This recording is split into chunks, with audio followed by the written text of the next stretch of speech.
Hey, I want to welcome everybody to the Confluence Podcast. My name is Luke Geraty. I'm with Andrew Harris and Colin Coogan, and we're relaunching, kind of. It's been a while since you and I. Well, I think we summed up 2022 in our last episode. We did. That was like, what, January? Probably. Yeah.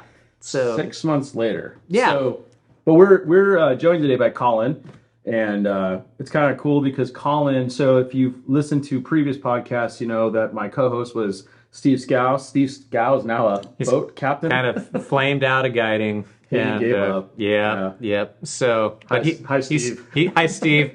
Have fun on your tugboat. Yeah. But Colin is now available. We're going to start doing podcasts back by popular demand, so that's kind of cool. So we're going to get to know you a little bit today. Sounds good. Yeah. Mm-hmm. So where you been? What do you do? Tell us your story. Yeah, so mostly just, we've been fishing solid over the last couple weeks, month. Mostly been frequenting what we call kind of the intermountain areas. Spending a fair amount of time Upper Sac, McLeod, and Fall River. Mm-hmm. All three options have been fairly good. I would say that the walk and wade stuff is being kind of more preferable by me over the last week just because we've been getting so hot.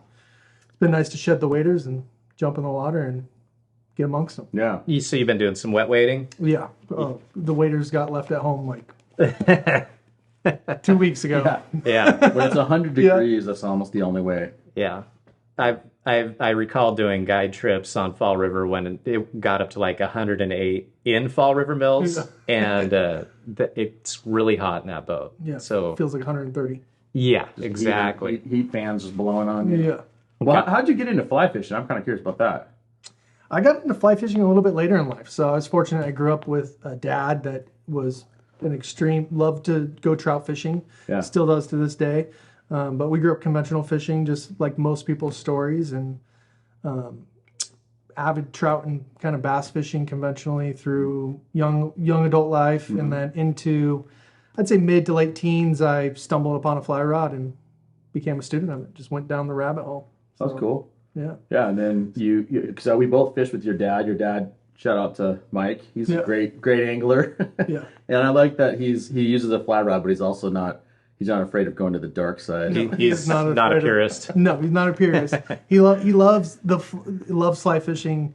That would probably be his preferred method nowadays, but the dude can catch fish on anything. Yeah. Yeah. So that's how you got into it. And then when did you start guiding? This will be my 6th year that I started guiding. So beginning of 2018-ish was kind of my transition out of, The normal world. the normal world, my 9 to 5. Having a real job. Yeah, having a real job. Insurance. Yeah. Benefits. Health benefits. Yeah. Someone else paying for my health benefits. Right. Yeah, so that was kind of my transition early 2018. Late 2017, 18 was kind of my transition out of that into full-time guiding. So yeah, we're 6 years in and still going strong. And so you live in Chico? Yeah, home base for me, my really expensive storage unit is in Chico that I call my home. Mm-hmm. Try to spend as much time as I can there with my family and dogs. And you couldn't find a place that's farther away from the places where you guide? Exactly. Last year I did like 47,000 miles in my truck. Yeah. Right. We're going to probably hit 50,000 this year driving all over the place, taking people fishing. Red Bluff's really nice. We just had breakfast, brunch, and we were just talking about that. I'm like, man, if I lived in Red Bluff, I could shave like 15,000 miles a year. Yeah. So it's on the radar. Then you could start guiding in Oregon and just exactly. That's exactly what we said. But you did. So I know we're going to talk a little bit about where you guide at now. But you have guided in Montana. Yeah, did a couple summers out in Montana and the Rockies. Before I decided to settle down. Spent some time in the Paradise Valley area. A little bit of time over on the Bighorn. Then I just wanted to be able to do it year round. So I decided to stop doing the out there for a summer and then back here. And my thought was originally that I'd be out there for maybe 3-4 years doing that during the summer, and just kind of all panned out to just stay here. We can fish 12 months out of the year. So cool. Well, so I fished with you. We fished a lot together, and you are proficient dry fly. You're a proficient indicator. You know how to do streamer fishing, and you also do tight line nipping. So you kind of are like a jack of all trades with fly fishing. So you bring that skill set to your clients and whatnot when you're fishing. You're able to do all that stuff. Yeah. So where are you going? What's your stuff? Where's your rivers? What fisheries do you? Yeah. So I kind of go in waves, just because we kind of talk about I drive a lot, so I try to consolidate, just trying to take people to fish in the best locations at the best time of the year, as much as I can control. So generally speaking, my year kind of will start off. We'll just start in spring and then work our way back around. Spring, I'm primarily focusing in walk and wade environments. So starting our general trout season last Saturday in April, roughly, I'll be doing Upper Sac, McLeod, Hat Creek, and Fall River. And then some of the other little tribs around there, Birdie Creek and some, River X's in that zone. And then through the summer, I'll try to transition that down, and then I'll kind of work my way back down into the valley. Come August, September, I'll start doing more float trips down Lower Sac and Redding, and then into Egg Bite on the Lower Sac, and then my transition kind of happens in that fall zone. So I'll be doing Feather River Steelhead, Lower Sac, and then into November, then Trinity comes into play for my Steelhead program. So then do this Trinity pretty much till Valentine's Day, and then just restart the whole cycle again. So cool. Yeah, a lot of great fisheries there. Yeah. A lot of good stuff throughout the year for sure. Some time in your drift boat, some time in your motorboat, and a lot of time waiting around. Yeah. I like to keep it interesting.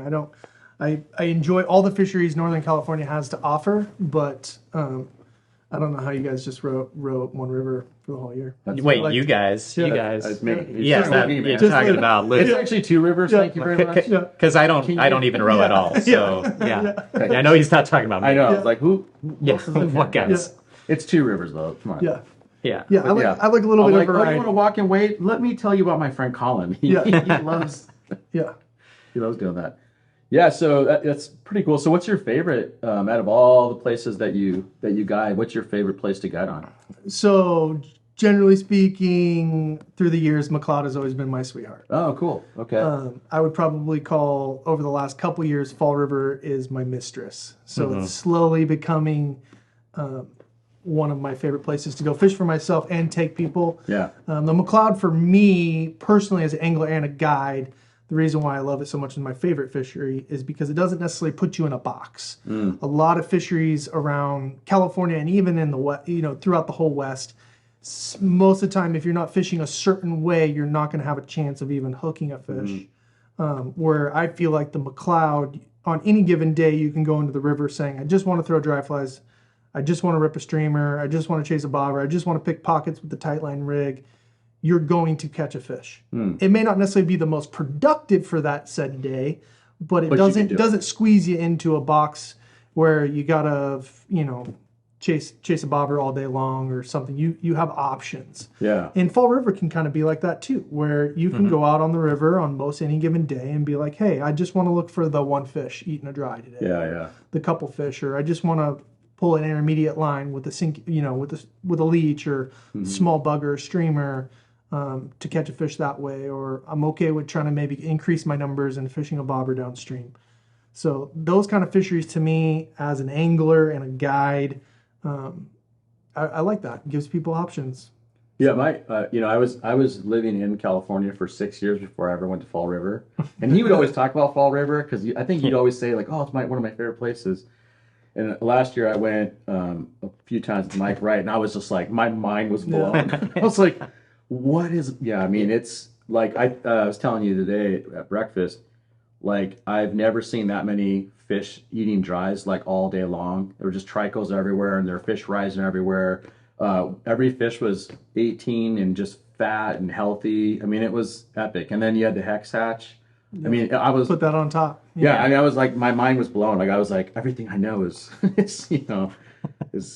nothing. So that's pretty cool. So it's your mistress, but it might slowly become... It might become the main one someday. Okay. Got it. Yeah, once my body gives out and I can't hike miles and miles on the cloud anymore. But no, I like both of them. They're 2 different playing fields, though. As far as scenery and type of environment you're in, McLeod to Fall River were polar opposite worlds as far as your experience goes.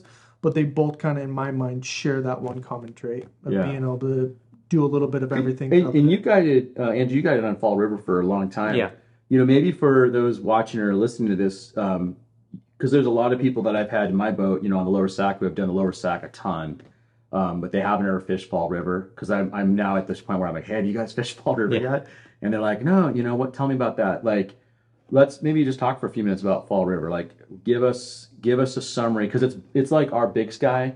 It's a spring creek, but it's like you feel almost like you're not in California anymore. It is wild. So give us the rundown. Yeah. Well, I think a typical Fall River experience, first of all, there's no wading at all. And there's various reasons, but to sum it up, even the private landowners who could fish from the bank don't, because you would slip in and you would disappear in the muck and you would die. Yep. So because of that, there's no wading. Writes that down. Yeah. So it's all boat fishing, and it's typically flat bottom prams with a gas engine and an electric trolling motor. Typically, you're launching at a private launch, and you're, a lot of the time you're motoring upstream. As a guide, I would always stand up and kind of look in the water, because one thing about Fall River is it's crystal clear. You can see where the big concentrations of fish are. So as you motor upriver, you might notice, okay, there's a bunch in this run. There's not many here. Okay, there's a bunch more over here. And then, maybe throughout the day, you might work those different pods of fish with different techniques as you work your way back down the river. So most often you're anchoring up. You're either feeding nymphs and indicators downstream, or you're casting a really long leader with a little nymph and letting it swing out of the shallows, or you're fishing like a intermediate or a faster sinking line with a leech or something like that, or ideally you're dry fly fishing. So I always kind of made it my goal as a guide to do all three things in a day. Like we're going to, typically the nymph grab in the morning would be kind of slow. We would do some sinking line stuff in the morning. Around 11, the PMD hatch usually gets going, and you do some nymph stuff, keep the eye out for rising fish, switch to dries if we get that chance. And that doesn't happen every day. Some days there's just not a lot of rising fish. Yeah. If you had to, you could usually find a rising fish, but whether it's a real big deal on any given day just depends. So it's like every other fishery in that. Yeah, pretty much. So there's no dry fly fishing. No, I'm kidding. Oh, that's all the California places. Yeah. Luke says, "What are dry flies?" Yeah, I've heard about them before. Yeah. So it's a different experience, because you're not like drifting miles and miles of the river like you would on the lower Sac. So for some people, some people cannot handle Fall River. Some clients, because it's just they're stuck in the boat, and it's kind of technical fishing to an extent. You kind of have to pay attention to what your guide's saying. And so that drives certain people nuts, and those people just need to go wade fish the McLeod River, and be a little bit more active. But I think most people who go up there really dig it. Yeah. I mean, the scenery. I'd say for me, it's like you couldn't be this is maybe controversial, but like you couldn't be a real fly fisherman if you can't at least appreciate the technical aspect of it. Because I think part of the thing about fly fishing that I love is the challenge of it, like trying to crack the code, figure out what they're eating, or getting the presentation right, and like when Mike took me and we're above a fish almost 100 feet below, and you're trying to throw this 22 trico. Yeah, I mean, that was like so. It was awesome. And when you finally got him to eat, it felt so rewarding. Yeah. And then you break it off immediately on your 6X leader. That may have happened, but did you try to thread the 3X through the trico? I was trying to use like 2X, 1X. Yeah, it won't go through the hole. Yeah. What's going on here? I was using beads, actually, just using big beads. Oh gosh. Yeah. Bead pegged above your trico. I wanted to, but Mike said no. But yeah, so the fishing there is cool because you can do all these different styles. But you were mentioning how crystal clear it is, which I noticed. So we went earlier this year, and there wasn't as much weeds earlier in the season too. Right. How does that play into the fishing? That's I'm assuming their bugs are connected to the weeds in some way, shape, or form. Yes. Yeah. So as basically the spring comes in, the weeds grow in. So as the sunshine shines, the grass grows in, which then produces all the aquatic insects. So the fish kind of chase them down and up through the river based on where the most bugs are at. Okay. So like when we went out there, what was it, late April, right? Mm-hmm. I mean, most of the lower river it's all sand bottom, right? So then you maybe find one or two little weed patches and there'd be some fish hunkered around it, right? Or if they're moving from, weed mat to weed mat underneath the water, they would be ripping pretty quick. But as the spring and then summer into the fall, those weeds growing throughout pretty much all of Fall River proper at that point.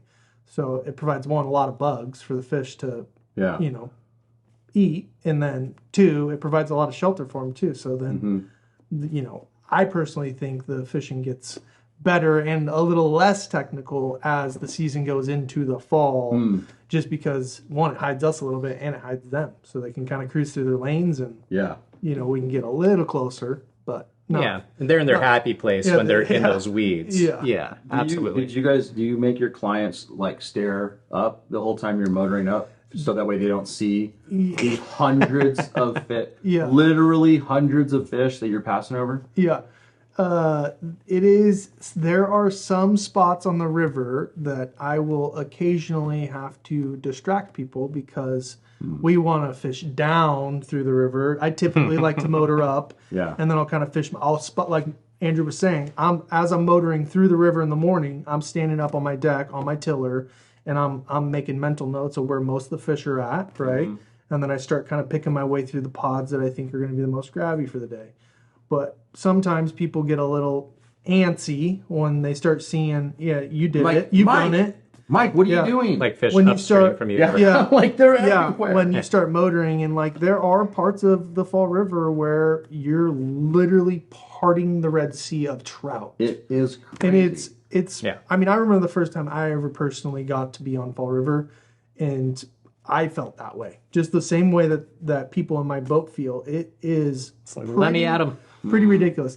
The hard part, though, that you have to remember is, one, we're not necessarily, we're going to pick our pods that we want to fish to, and then sometimes the pods that we're driving over aren't necessarily, like, we're out there every day. I tend to think that certain fish pods eat better. Oh, yeah. So there are some sections of the river that hold a lot of fish that we're not fishing to. Because they're not going to eat. They're not going to eat your stuff. You got to find a dumber pot of fish. And I know it sounds kind of ridiculous sometimes when that's coming out of my mouth on the boat with people like, those fish aren't going to eat our stuff. We can stay here for 2 hours. They're not going to eat it. But I mean, after you spend enough time out there, like us, the guides that are guiding out there for Confluence, we see this happen enough with these fish that we just know, hey, enjoy it. Like, you get to see them. It's really cool to see them just swimming around and cruising, but we're gonna go the ones that we know that we have our best chance at. So. Yeah, I mean that seems like that's every fishery where there's certain times you'll see fish and that you just through experience, trial, error. Yeah. These ones are not feeding. We go find some fish that are feeding. Yeah. But I will say on Fall River, it's hard. Yeah, it's hard to leave. It's bunch of fish. Like, because it's so crystal clear. Yeah. Yeah. You can see them all. It's mine. Yeah. So the hex, so that's that huge mayfly. Comes off the muddy bottom, and that's something you do a lot, like in June, July. Yeah, this year it started a little on what I would consider maybe the late side. It was like mid-June, and we had about 2 to 3 weeks, basically up to 4th of July week. What I would say was very viable. Almost every single night we would go out. The hatch was happening kind of on the later side this year. Could have just been because of the weather and things, the temperature outside.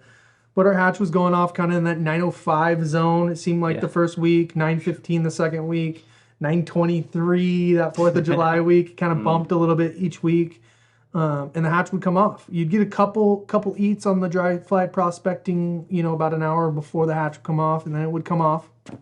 And we had a good 3 weeks. It is still going on right now. But I would say that it's, you get one night that's, pretty decent, get a couple fish, but we've been finding that it appears that some of the fish are being a little line shy, where you'll fish to some rising fish on hex, and then you'll make perfect casts in the feeding lane, and the fish will move down 100 yards. Yeah. And then you bump your boat down with them, make perfect casts in the feeding lane, and they do the same thing. So it just seems like maybe they're getting a little overpressured, or maybe some of those fish have kind of decided their bellies are full from their Thanksgiving feast. So I would say that hexing for me personally is probably done for the year. It would probably safe to say. Yeah, but next year, kind of a next year, it would be. I would definitely try to experience that with a Fall River day in the June timeframe to 4th of July. Yeah, yeah. Sometimes it goes on a little later, but yeah. And so that's something for anybody listening to this, because I think we put out some stuff on our social media about like you'll do a day on Fall River, take the late afternoon off, come back, do hex hatches. So you have that as an option, or you'll go out and you and Mike do these evening hex hatches. That was also really fun though. I thought that was like everybody hears about that. I feel like everybody fly fishing always hears about these huge hexes. Yeah. And then when I saw them, it was like, oh man, that is a big bug, and fish just chowing all over the place. It's pretty sweet. I tell everyone, if you haven't experienced it at least once, just do it once. Yeah. You won't regret it. Yeah. Even if the stars didn't align for you to be able to see the hatch itself happening, it's pretty cool. It's one thing to be on a normal trout river and you'd be like, oh, this is a really cool PMD hatch. This is a cool caddis hatch. Like I've experienced some of that. When you see a mayfly that's 3 inches long and tons of them coming out of the water, it's crazy. Like it's just a really cool thing to watch. Yeah, it is. It's a cool environment. And again, the scenery too. I mean, you have Shasta right there. Yeah, your backdrop, Soldier Mountain right there too. Yeah, your backdrop with the sunset. It is the way that we're facing on the river. I mean, it ain't a bad place to spend a couple hours before it's pitch black out. When I went with Mike, JT, his son got one. I didn't get any, but it was so worth it though. Like just the experience. Just the experience of seeing it, and it felt like a boat fish too. It was almost like steelheading too, because it was like, we got one. Like it was awesome. So that's pretty cool. Yeah, I had a few people this year wanted to just do hex, come up for hex because it got a little hotter in the daytime and stuff like that. That is an option, but I would definitely encourage people, like hex is a cool thing, but I would definitely say that hex is an add-on to a day on fall. Yeah. It's not a standalone thing unless you happen to be up there fishing or something like that, making your daytime I agree. worth it. But it's definitely just a bonus for your day. And I think everyone should see experiencing the whole thing. I think that's true. That's what we did. Yeah. So that was like my first intro, and I was like, oh my gosh, I'm never fishing the lower sack ever again. And then I came back down here and got back. So that's cool. Yeah, put that on your bucket list. Yeah. Fall River. So your favorite place, McLeod, second place, Fall, but you do Hat Creek, Lower Sac, Trinity. We did a lot of days on the Trinity last year. We did. Like, we were hanging out quite a bit. I put some Trinity days in this last winter, and we got spoiled. Other than we had about like the 3 to 4 weeks, kind of that Christmas to early January, where we got some big high water. That kind of put us all out of business for just a little bit. But I mean, me and you were out there on the day that it dropped in, and we had another solid month of fishing. It was probably some of the best early season and the best late season Trinity that I've seen in the last couple of years. Yeah, the last 2 years have been hard to pick which one was better. Because the 2 years ago it was so good, but last year was so good too. It's It was, I had a lot of first-time Trinity guests last year. Mm-hmm. That's cool. They were all super stoked on the amount of opportunities they got. Yeah. Which is always really fun for what I consider a pretty true steelhead fishery. Yeah, I was out in New Mexico with James Garrettson from About Trout, who he's one of our friends. Now we met you in October, randomly at the gas station when I hadn't even met you yet. That was just funny. I was like, "Who's this guy talking to us?" Anyway, James, when I was fishing with him on the San Juan, it was interesting. I met a bunch of his guide buddies, and every one of them was like, "Oh, you're on the Trinity, right?" And I was like, yeah. And they're like, I was like, you guys have heard of the Trinity? And every one of them's like, yeah, that's where we've heard you go to actually catch steelhead. I thought that was just such a funny. I was like, yeah, it's pretty accurate way to describe it. Absolutely. Andrew and I went out. He threw me from the boat. I want to go on record to say that. There's video evidence. But you got a really nice big buck steelhead. I think, like 28 incher. It was a nice fish. It was up there. Yeah. Yep.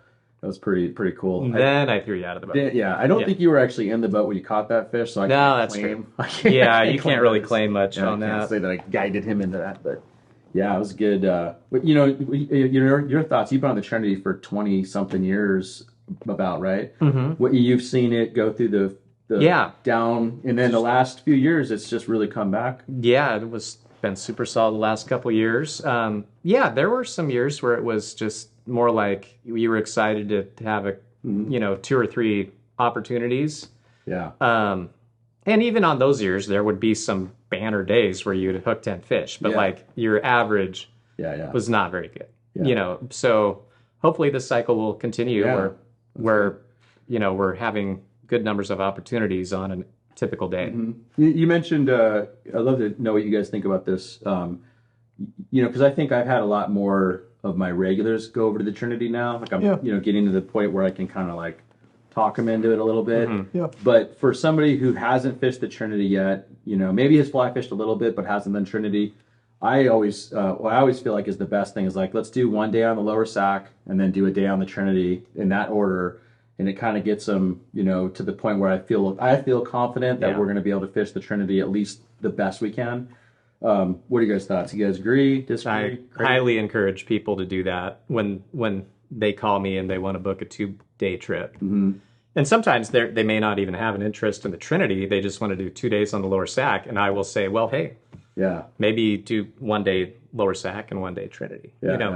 But yeah, I think that's a great idea. Just, if there are people who are like pros at the indicator nymphing from the boat game, then they could just go right up there and do fine. Yeah. But if you're not like super with it on the, the side drifting nymphs and indicators from the drift boat, it's a little tough to just to go straight to the Trinity. What do you think, Colin? I would agree with that. I think if someone hasn't done a float trip before and is, feels pretty confident in, flipping bobbers off the side, the big difference between the lower Sac and the Trinity as far as bobber fishing is that the quarters are a lot tighter, right? Yeah. So like on the lower Sac, we can throw big water loads off the side of the boat, where on the Trinity, we're kind of limited to some more technical paying attention to what's going on either side of us. Yeah. So I feel like it's rowing too. It's like sometimes there's times where you and we're going to be rowing. Like you need to handle your fishing. You're on your own. There's some sections where it's like, okay, you hook one, and we're taking them for a ride a little bit because I got to pay attention. We got to dodge some things and get through whatever chute we're going through. But I agree with what Andrew's saying. Like if you're a little hesitant to kind of dip your toes into the steelheading world, but you really want to do it this coming season with one of us, it's a great way.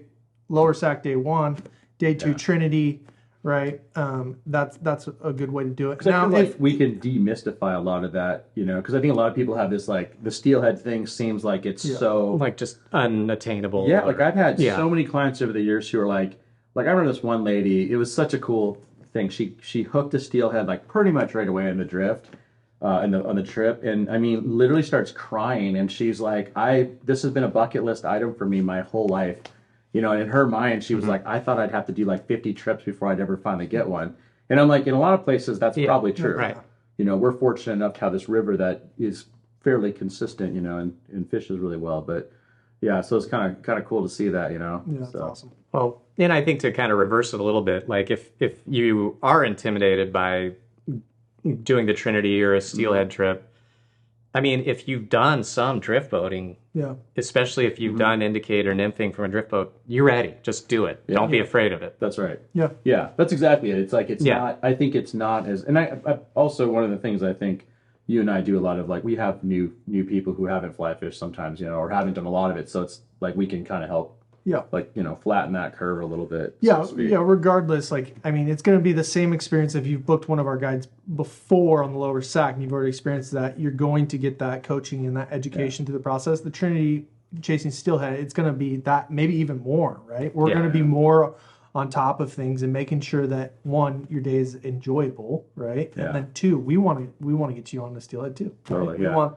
We want to check that box. We want to catch as soon as fish. we hit the first run, right? Yeah. That's our goal. So. And the cool thing about the lower Sac, the reason why I like that combo is that the lower Sac has steelhead too. Colin, let's talk specifically about just some of the places that, where you've guided in the last couple weeks and how they're fishing. So go for it. Yeah, so been on Upper Sac, McLeod, and Fall River really pretty much exclusively over the last couple of weeks. Let's start with the Upper Sac. We'll start with the Upper Sac. Upper Sac is fishing really good in the morning to around lunchtime. It's a great walk and wait option for a half day right now. I've had a few days over the last week where we walk on the river at 7 o'clock and we're having dry fly opportunities right out of the gate for a couple hours, and then cleaning up, towards lunchtime with dry droppers or nymphing some pools and things like that. Yeah. I think it's a viable option for anybody that wants to go get their feet wet literally right now. Yeah, just need to be flexible. Like, let's not do the traditional 9 a.m. to 5 p.m. guide trip. Let's meet our guide at 6:30, be on the water at 7 a.m. Yep. And be done at 1. Yep, that's kind of the name of the game right now out there. And I think that's going to be about the case for probably the next month or so while we're kind of with these high temperatures. McLeod has been good. I mean, I have been in there about 6 times over the last probably 2 weeks into the Nature Conservancy area and into some of the public water down by the Audinaut area. We've caught fish every day. I've been hearing kind of some mixed rumors of some reports flying around and people talking about how the water clarity is too bad, fish aren't being caught, things like that has been flying around kind of in the fly fishing community lately. And to be honest, I think that's false news. It's about a 2.5, 3 foot visibility right now. That's really nice. It's not bad. The water is a little turbid, so it's not that, perfect aqua color. It still has kind of a hue to it. But we're catching fish. Some days, the couple of days, were a little bit more tough, right? We had to cover some water, being, able to walk some miles and get into different zones and pick a couple fish out of each spot. We caught some. So it's a viable fishery right now, even with it not being necessarily what I'd say perfect as we've experienced in years past. I don't think I've ever fished the McLeod when it was anything beyond 2.5 to 3 feet. So that sounds. I'm like, oh, it gets better. Yeah. And that's actually a really good level because you can get closer to the fish. They can still see the flies. Yes. They have no trouble seeing the flies in that kind of water. So now on the McLeod, you don't really need to worry about the river getting too hot like you do on the upper Sac. No, that's been the nice part. Like, I'm wet wading still, and most of my guests have been not wearing waders in the McLeod just because we are doing some hiking there. Yeah. It's a little less truck fishing than the upper Sac. We definitely, once we leave our truck for the day, we ain't coming back till we're done. But it's pretty shaded. There's a couple beats throughout the McLeod that get a little warm in the afternoon, but the water temp's great. The conditions are fine as far as comfort-wise goes. I've had a couple days where, in McLeod last week, it said it was 96 in McLeod, which is pretty hot. It didn't feel like 96 down on the river. It maybe felt like low 80s. Yeah. So I think as far as comfort level goes, it's probably one of the best options right now as far as just comfort goes, as far as not being too hot out there if you want to fish more of a traditional full day of guided fishing. Yeah, and it's the McLeod. I mean, it's a legendary location, absolutely beautiful. The fish are just tanks, man. They fight so hard. Yes. That's cool. So it's been good. Yeah, we've been catching fish. It's as good as it's going to get for right at this moment. So, cool. Yeah. And I mean, one thing that's common on pretty much all of our walk wade fisheries, basically once you get beyond early June, from there through October, there's basically not a lot of midday hatches. Yeah. No. I mean, so we do a lot of hop, the best dry fly fishing is often like a hopper, So in terms of like caddis and mayfly stuff, we just don't have a lot of midday action on those walkway destinations other than like kind of April, May, early June. And then you get some as you get into like October, November. Yep. Yeah. I'd agree. So things can kind of seem the same for months on end, I feel like. Yeah. Not a lot of difference between fishing, the McLeod like June 25th versus August 13th. It's kind of the same program. Yeah. As far as, hatches go, environments, method of catch is all going to be pretty similar. Yeah. Until we get into the fall months. Yeah. That's cool, yeah. So, Upper Sac, McLeod, Fall River, that's what you've been on for the most part? Yep. Okay. Yeah. It sounds like Fall River's been a little tough technical lately. Yes, so I would say Fall River has definitely been on the bring your A game for some opportunities. Yeah. It's hot out there. We haven't been really seeing a ton of midday, late afternoon hatches. the bug life has been kind of a little on the sparse side over the last 2 weeks. We are getting some action, but it's, I would not say it's necessarily red hot right now. We were just talking about this a little bit ago, but I foresee some of the best fishing on Fall River coming up here very soon. Like 2 weeks. 3 to 4 weeks from now, mid-August, late August into September months can be some of the best fishing you will see on Fall River all year. And why is that? We get just better hatches. Calabaitis hatch hasn't really even happened yet, which is, in my opinion, probably one of the better dry fly hatches on the whole river, which I would anticipate to see in the next 2 to 3 weeks if it all lines up, how things are supposed to line up. And that hatch is really good in the lower river too. Like that's something that we're fishing almost immediately. So it kind of opens up more territory. It opens up a lot more territory. To be able to fish and kind of get seclusion away from boats and really hone in on a pod of fish eating dries. Yeah, cool. So that's coming up soon. I tend to think, like we were talking about the vegetation on Fall River, towards the fall, those hex fish are going to start kind of maybe moving their way back into proper and kind of mixing up a little bit. And they're just going to get a little bit more grabby. So I find the September, October to be a little more grabby out on Fall River than, dead middle July. So if you still want to get out there in July, or come in the next couple weeks, by all means give us a call. Me or my right will get you out on the river. We're gonna go have a great day. But if you're flexible, kind of kick it into that mid to late August, I think that would be the best option. Cool. Well, let's talk a little about dog days of summer, maybe for the rest of so you right now we'll keep on guiding Fall River, Hat Creek, Upper Sac, McLeod, all those fisheries up until so I'll guide all those in through October. I'm on deck for all of those. But basically, as of August 1st, I'll be coming down the hill and doing Lower Sac stuff as well. So that's kind of my transition I'll let you kind of lead into the Lower Sac report. You've been out there a little bit more than me over the last couple weeks or even months, to be honest. I'd say the Lower Sac flows are stable at 10.5, I think, right now. There's been a few days where it bumped up to 11 something and came down, but it's hot. It's, the other day I've been on for the last week, I've been on 5 times or whatever.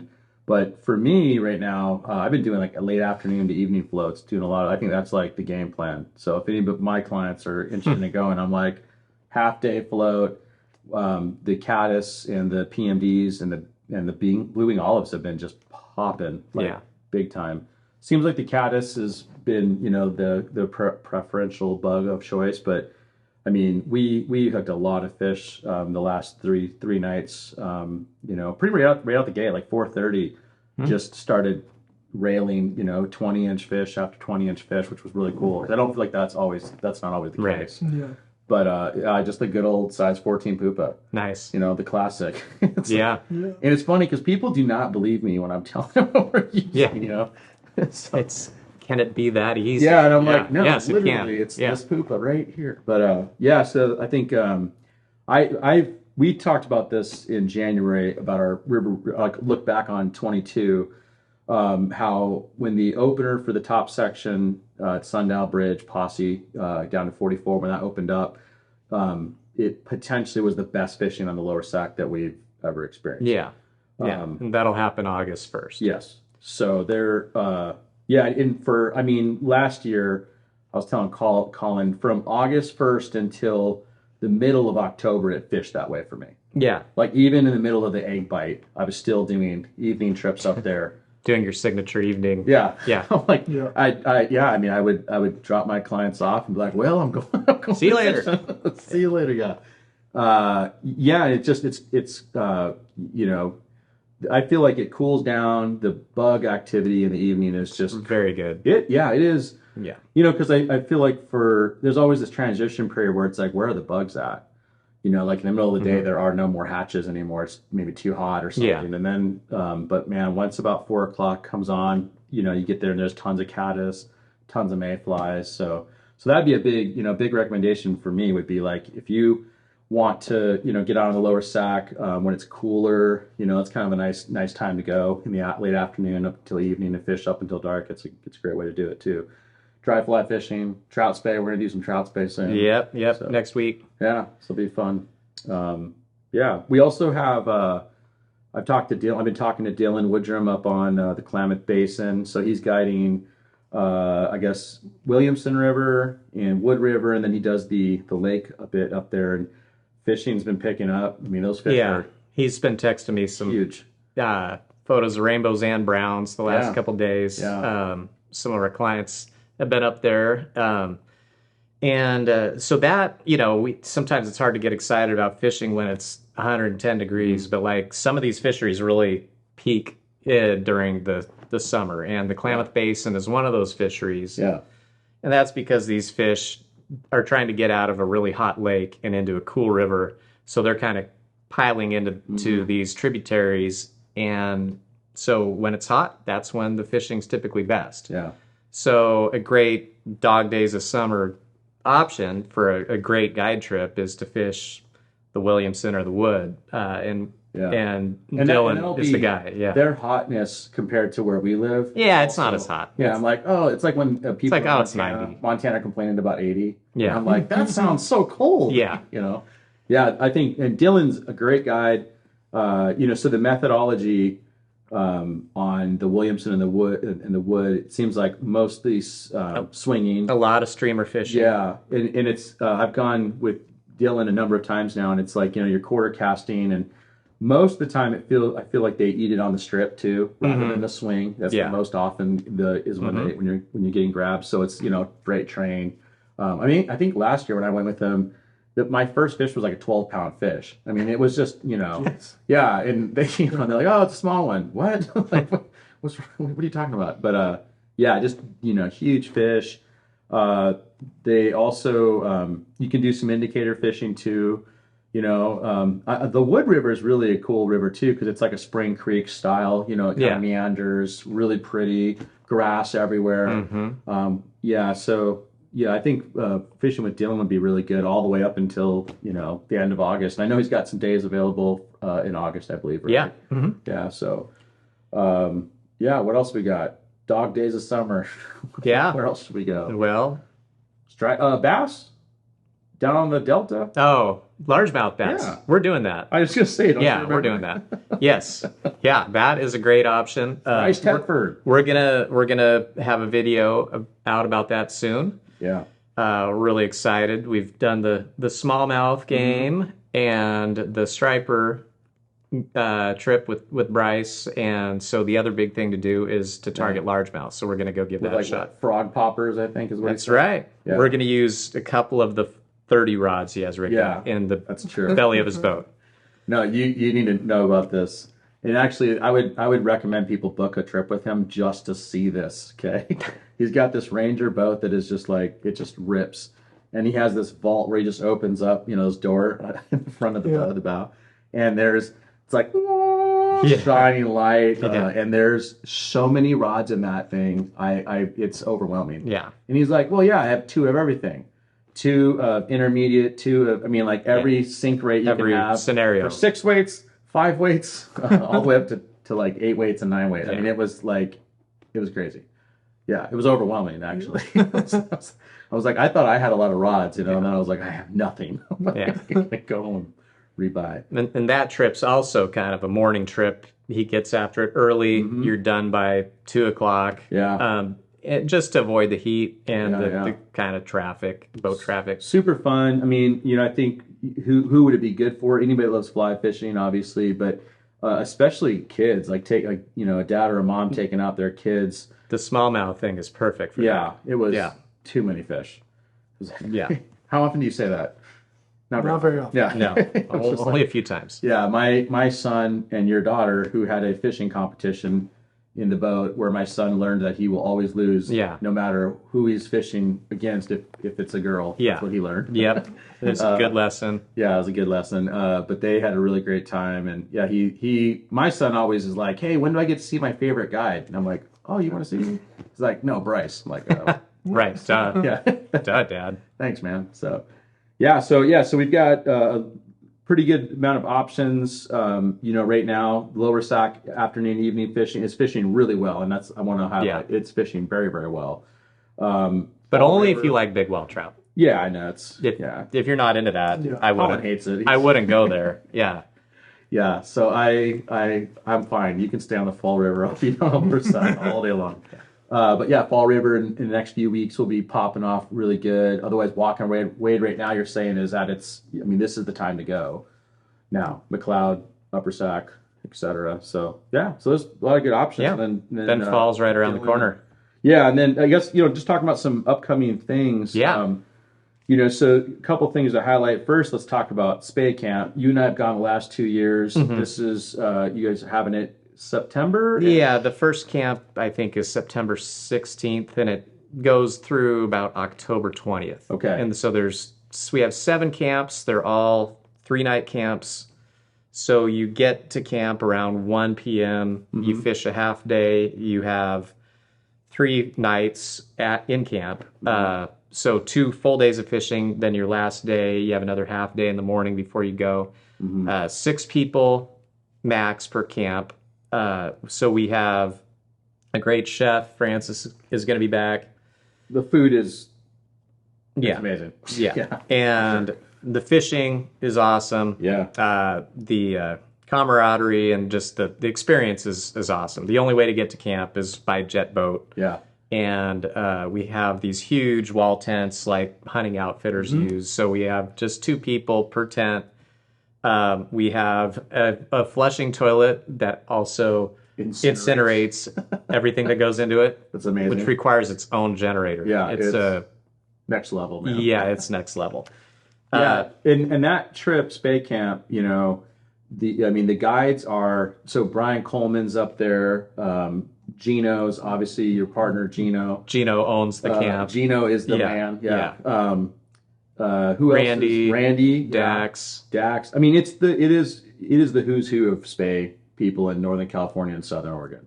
I mean, that's there's great instruction, and so totally. You can come with the goal of, man, I just want to fish my brains out. I already know how to do this, or I've never touched a Spay rod. Show me how it works. Like we can accommodate all of those scenarios because we have one guide for every 3 people. And what I was kind of point I was making was that they're guys who are so deep into the Spay game that they could nerd out on a level, that's like, whoa. Beyond but then what I could. Like I've seen, I'm just like, okay, so where do I put the fly, But do I tie it on this here sink tip? The shooting head go out the end or at exactly.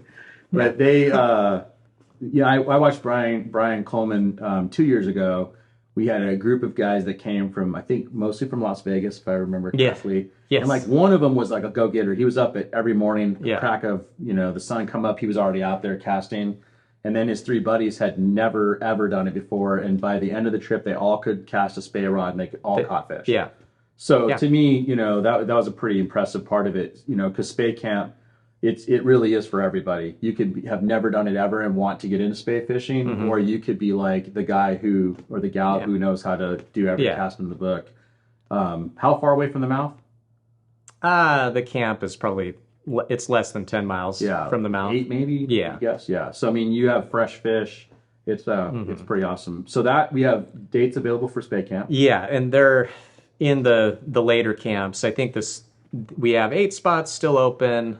Quite a few in the last 2 camps and one in I think the one that starts around October 1st. Okay. All right. So that's on. And then for us, in our lower sac world, egg bite's coming. And I mean, that's like probably one of the most popular times of the year for people to fish the lower sac. Fly selection's a lot easier that time of year. The spherical Baetis is the circle caddis also. You might have heard of that fly. You probably don't even know about these things. These dark arts. But so that is, I mean, like I kind of always tell people that I really feel like you can consistently get into them, the middle to September 20th all the way up till like last year.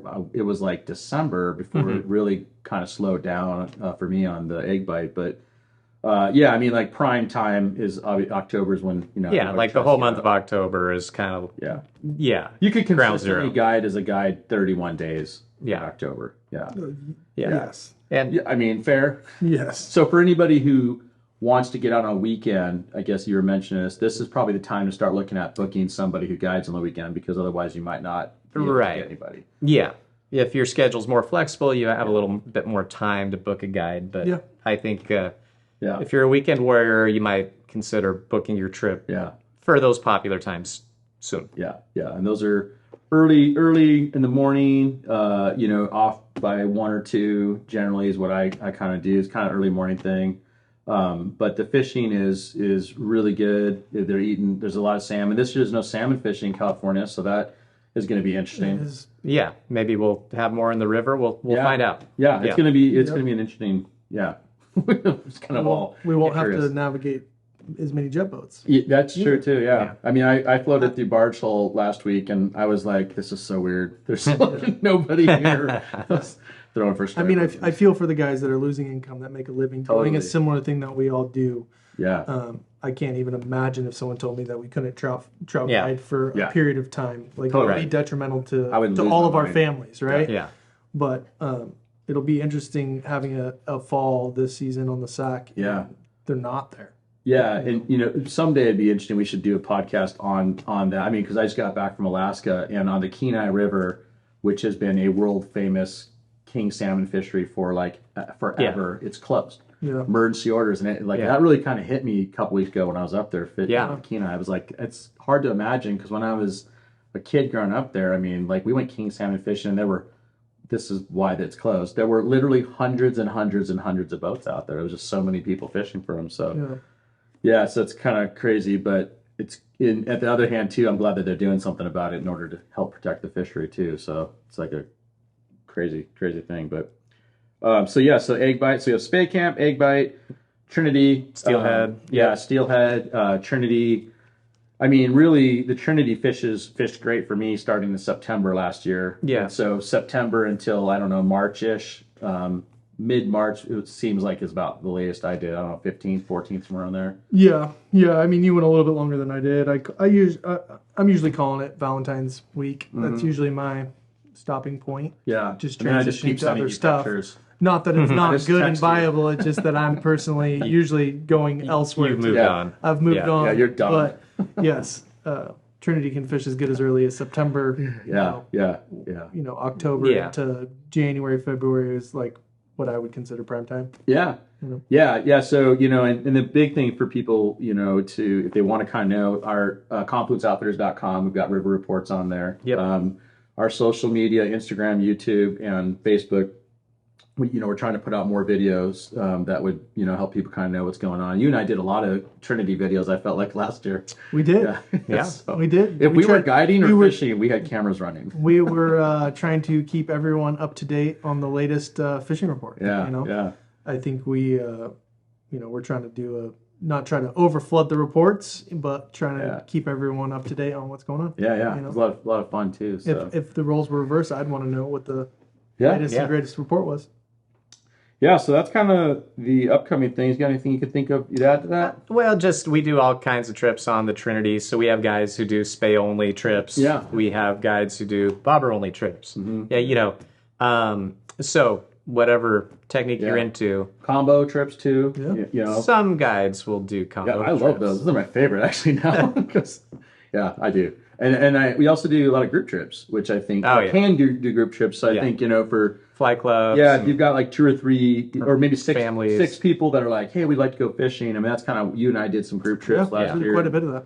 Yeah, and they're a lot of fun too. You get kind of a good, good camaraderie, but also a little... Maybe a little competition. A little competition between the people fishing. Yeah. It's kind of funny to listen to. So that's cool. So, that's a lot of good stuff. So, what are you wearing? What is this? This is a sun shirt. So, long overdue. We've only been in business since 2007, but we finally got some merch.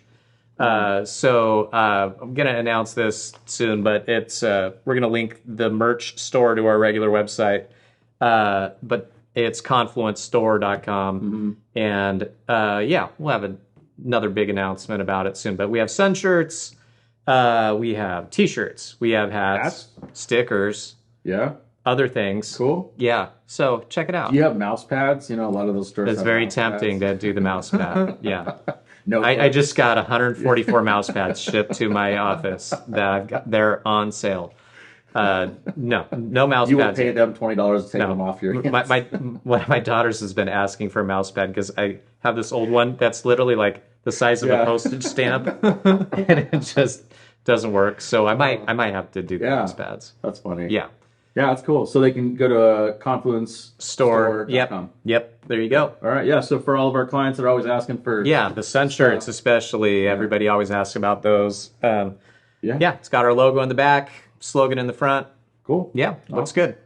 Cool. Well, Colin, thanks for sitting down, and now you're co-host Colin. Co-host. I guess we're co-hosting. Yeah. There you go. Yeah. Awesome. Well, cool. So, like I said, you can find us on Facebook, YouTube, Instagram. We have our website, confluenceoutfitters.com, or you can give Andrew a call at the 1-800 number, and you can answer all their questions and tell them where and when and all that stuff. So I'd love that. That'd be great. Awesome. Well, thanks for watching or listening.